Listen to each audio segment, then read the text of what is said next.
Assalamualaikum warahmatullahi wabarakatuh. Waalaikumsalam warahmatullahi wabarakatuh. Pemirsa sekalian, kaum muslimin dan muslimat dimanapun berada.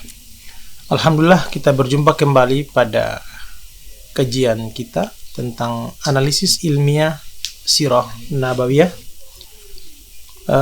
Pada sesi ini kita akan masuk ke episode ke-7 dengan kesuguhan topik yang begitu menarik dari salah satu dimensi dari Sirah Nabawiyah, yaitu biografi singkat tentang kedua orang tua Nabi Muhammad Rasulullah SAW.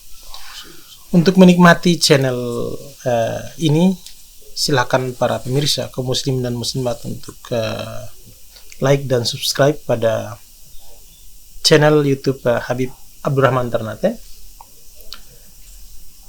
Selanjutnya pada episode ke-7 ini kajian kita mengarah kepada biografi singkat kedua orang tua Nabi Muhammad Rasulullah SAW, dan sebagaimana lazimnya kita tetap menggunakan narasumber utama kita, guru kita yang mulia Al-Habib Abdurrahman bin Kamil As-Sagaf, yang akan menjelaskan secara mendalam tentang bagaimana biografi singkat kedua orang tua Rasulullah SAW.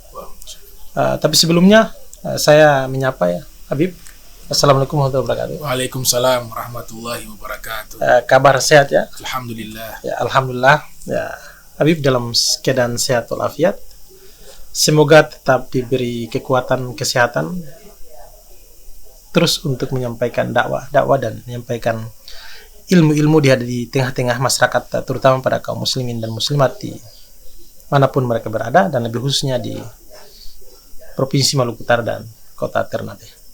Habib, berikut ini kita akan mengkaji tentang biografi singkat kedua orang tua Nabi Muhammad Rasulullah SAW. Bagaimana pandangan Habib tentang biografi singkat beliau ini? Pada Habib, siapa? Alhamdulillahi Rabbil Alamin. Hamdan li Rabbihi khassana bi Muhammadin wa ankadhana minad dhulumati wad dayajiri. Allahumma salli wa sallim wa karim wa zid ala sayyidina Muhammadin wa ala alihi wa sahbihi ajma'in, amma ba'du. Kedua orang tua Nabi sallallahu alaihi wasallam, mereka adalah manusia yang telah dipilih oleh Allah di antara pilihan-pilihan terbaik manusia. Karena tidak mungkin seorang manusia terbaik alal itlaq, secara mutlak, yakni Nabi Muhammad SAW, memiliki orang tua yang biasa-biasa saja. Karena wasilah ayah dan ibunya, maka terlahirlah manusia terbaik Nabi kita Muhammad sallallahu alaihi wasallam. Dan sebagaimana yang sudah dibahas, keadaan yang sama daripada kedua orang tua Nabi dengan leluhur-leluhurnya, bahwa mereka mengetahui putra mereka ketika akan lahir adalah seorang pemimpin para nabi dan para rasul. Jika kita ingin mengenal lebih dekat bagaimana sosok kedua orang tua Nabi, kita akan dapati bahwa kedua orang tua Nabi adalah manusia terbaik di zamannya, baik ayahnya maupun ibunya. Secara garis keturunan, ayah Nabi kita Muhammad sallallahu alaihi wasallam yaitu bernama Abdullah ibn Abdul Muttalib ibn Hashim ibn Abdul Manaf ibn Qusay ibn Kilab sampai kepada Sayyidina Adnan. Ibunya Nabi kita Muhammad sallallahu alaihi wasallam yaitu As-Sayyidah Aminah bintu Wahbin, dan nasabnya sampai kepada Kilab. Maka kita simpulkan kakek Nabi yang kelima yang bernama Kilab, disitulah bertemunya nasab daripada Sayyiduna Abdullah dan Sayyidah Aminah. Jadi masih punya hubungan famili sampai kepada kakek yang bernama Kilab. Sayyidah Aminah diceritakan di dalam As-Sirah An-Nabawiyah yang ditulis oleh Ibnu Hisham, di saat mengandung Nabi kita Muhammad sallallahu alaihi wasallam, itu ada sosok seseorang yang datang menyampaikan pesan kepada ibunda tercinta Nabi. Menyatakan, jika engkau melahirkan putramu, bacalah doa. Inni u'idzu bil wahidi min kulli syarri hasidi. Aku berlindung kepada yang maha tunggal, yang maha esa, Allah subhanahu wa ta'ala, dari seluruh keburukan orang yang iri hati. Nah, tatkala doa ini telah disampaikan, orang tersebut, sebagian para sejarawan mengatakan, adalah malaikat. Malaikat datang mengajarkan doa kepada sang ibunya Nabi Muhammad SAW dan mengatakan, fa innahu bisayyidi hadhil ummah. Dan putramu nanti, menggunakan domir hu, menunjukkan bahwa anaknya laki-laki. Nanti putramu terlahir, ia pemimpin umat ini. Maka orang tuanya sudah mengetahui, ibunya sudah mengetahui bahwa janin yang ia kandungkan itu adalah pemimpin para nabi, para rasul, Sayyiduna Muhammad SAW. Terlahirlah Nabi Muhammad SAW dalam keadaan bersih, mengisyaratkan jarinya telunjuk tauhid, dan di dalam satu riwayat menyatakan membaca zikir dalam keadaan sujud, dan sudah tersunat. Sebagian ulama mengatakan kakeknya Sayyiduna Abdul Muttalib yang menyunat. Sebagian ulama sejarah menyatakan beliau terlahir sudah dalam keadaan tersunat, makhtunan masrura, dalam keadaan sudah tersunat. Ketika terlahir Nabi kita Muhammad SAW, maka disampaikan kepada kakeknya, ada utusan datang menyampaikan kepada kakek Nabi Sayyiduna Abdul Muttalib bahwa cucunya telah lahir.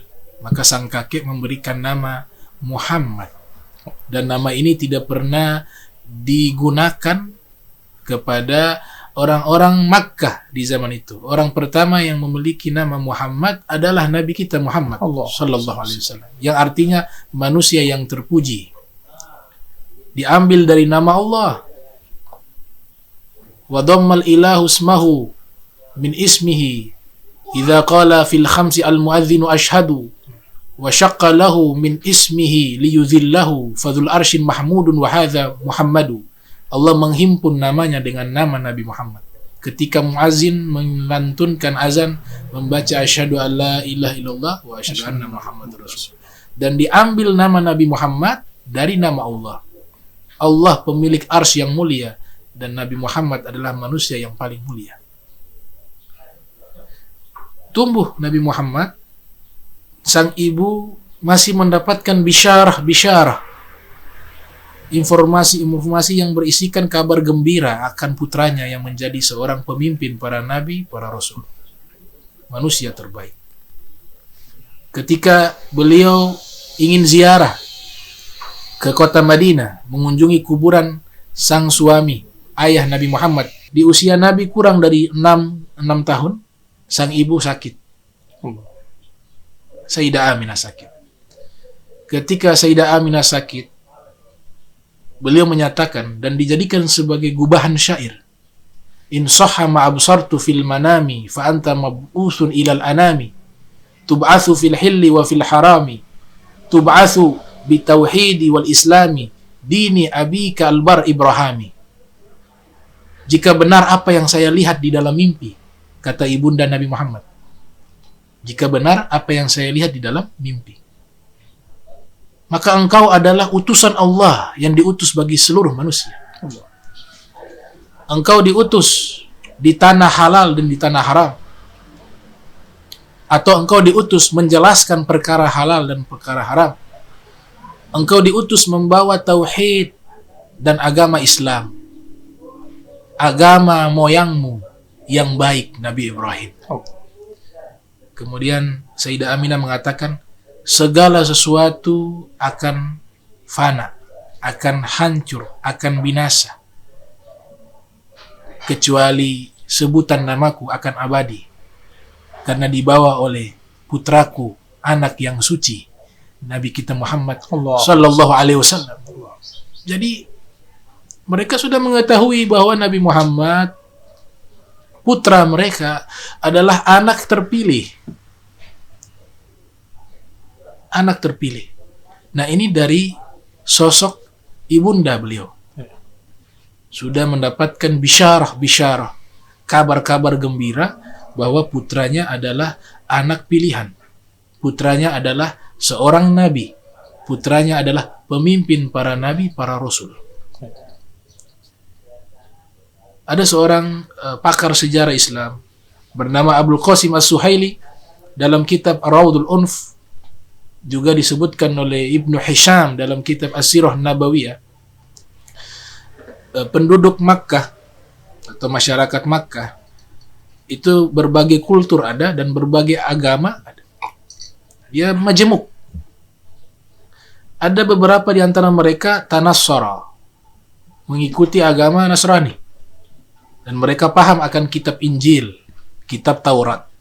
Salah satu tokoh yang mengetahui dan menulis kitab Injil dengan bahasa Ibrani adalah Waraqah bin Naufal.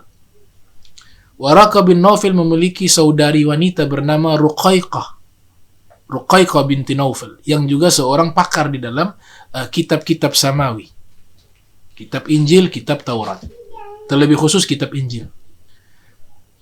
Ternyata Ruqaiqah binti Naufal ini sudah membuat satu semacam penelitian khusus, observasi khusus tentang karakter fisik ataupun non-fisik dari kedua orang tua Nabi Muhammad SAW. Terlebih khusus sosok ayah, karena sumber cahaya genealogi Nabi Muhammad berasal dari ayah. Ternyata dia mengsurvei, mendapati ciri-ciri fisik, baik dari sisi etika, moral, akhlak, dan secara fisik tampan, wajah bercahaya, semuanya itu syarat-syaratnya terpenuhi kepada seorang sosok laki-laki yang bernama Sayyiduna Abdullah ibn Abdul Muttalib. Seorang laki-laki yang soleh, yang baik, yang taat, yang berakhlak, yang beretika, yang mengenal Allah Subhanahu wa Ta'ala. Maka Ruqaiqah coba memberanikan diri untuk menawarkan dirinya menikah dengan Abdullah. Ini peristiwa sebelum terjadi pernikahan dengan Sayyidah Aminah. Maka Nabi Muhammad Sayyidina Abdullah menolak permintaan Ruqaiqah dengan alasan bahwa Sayyidina Abdullah sudah dijodohkan dengan Sayyidah Aminah, seorang wanita yang soleha, yang paling mulia di masa itu, baik dari akhlak, ibadahnya, perilakunya, akhlak, semuanya mulia. Menolak. Maka Ruqaiqah pun mengundurkan diri, mengurungkan niatnya untuk menawarkan dirinya menikah dengan Sayyidina Abdullah, dengan harapan daripada beliau ingin menikah dengan Sayyidina Abdullah, dengan harapan beliau adalah calon ibunya Nabi Muhammad, karena sudah mengetahui ciri-ciri fisik ayah daripada Nabi Muhammad SAW. Setelah menikah Sayyidina Abdullah dengan Sayyidah Aminah, Sayyidah Aminah mengandung. Datanglah Ruqaiqah untuk kedua kalinya menemui Sayyidina Abdullah dan menyampaikan alasannya kenapa beliau menawarkan dirinya kepada Sayyidina Abdullah untuk dinikahi. Maka Ruqaiqah mengatakan alasan kenapa waktu itu beliau tawarkan dirinya untuk menjadi istrinya Sayyidina Abdullah. Beliau katakan dengan pernyataan, "Farakaka nur alladzi kana ma'ak bil ams." Cahaya yang ada bersamamu itu kemarin, sekarang sudah terpisah darimu. Karena Sayyidah Aminah sudah mengandung. Maka cahaya yang ada di dalam genetika, genealogi Sayyiduna Abdullah sudah berpindah ke dalam perutnya Sayyidah Aminah bintu Wahab. Falaisa li kata Ruqayyah, "Falaisa li bika al-yaum haja." Maka hari ini saya tidak butuh lagi untuk menikah denganmu. Dan dikabarkan informasi ini dari saudaranya, kenapa beliau ingin menjadi istri daripada Sayyidina Abdullah. Beliau katakan, "Annahu sayakunu fi hadhil ummah nabi." Karena nanti terlahir daripada sulbi kalian seorang nabi dari umat ini. Ini informasi diriwayatkan oleh Ibnu Hisham di dalam Sirah Nabawiyah dan juga Abdul Qasim As-Suhaili dalam kitab Raudul Unf. Ya. Jadi kedua orang tua Nabi Muhammad SAW telah mengetahui dengan penuh keyakinan bahwa putra mereka adalah seorang nabi dan bahkan menjadi pemimpin para nabi dan para rasul, Nabi kita Muhammad SAW. Ya. Sangat menarik ya apa yang dijelaskan oleh Habib tadi. Tapi ada satu hal yang mungkin ini menjadi penjelasan yang sekalipun bagi kita mungkin tidak begitu nampak atau ya apalah disebut seperti itu. Tetapi saya ingin menarik satu garis yang tadi ada pertemuan bahwa kedua orang tua Nabi, dan jelas kita kenal sosok kedua manusia ini. Tapi paling tidak hal ini juga disuguhkan sehingga masyarakat bisa mengenal lebih jauh. Sebagaimana manusia-manusia yang lainnya, bahwa bagaimana sih pertemuan kedua sosok manusia mulia ini sampai dengan melahirkan Rasulullah. Paling tidak ada semacam unsur interaksi lah antara sosok Abdul Muthalib ya sebagai sosok ayah dan proses pertemuan dengan ibu Sayyidah Aminah. Abdullah dengan sosok ibunda tercinta, Sayyidah manusia Aminah. Mulia, wanita yang paling mulia, Sayyidah Aminah gitu. Ada semacam kilas balik pertemuan ini, paling tidak dari sisi historis ada pertemuan dalam bentuk apa, kira-kira bisa dijelaskan Habib ya. Sayyiduna Abdullah dengan Sayyidah Aminah tidak pernah bertemu sebelumnya.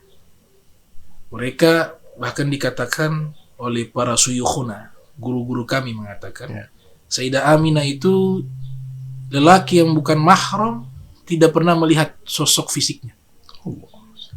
Jadi memang sudah terjaga.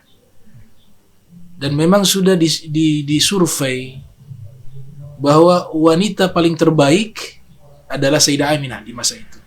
Lelaki terbaik adalah Sayyidah Aminah. Jadi lewat perjodohan. Memang sudah dijodohkan. Dan setelah itu menikah tidak lama berpisah lagi. Maka Nabi Muhammad SAW masih di dalam kandungan Sayyidah Aminah, Sayyiduna Abdullah telah meninggal dunia dan menikah dalam usia yang sangat muda.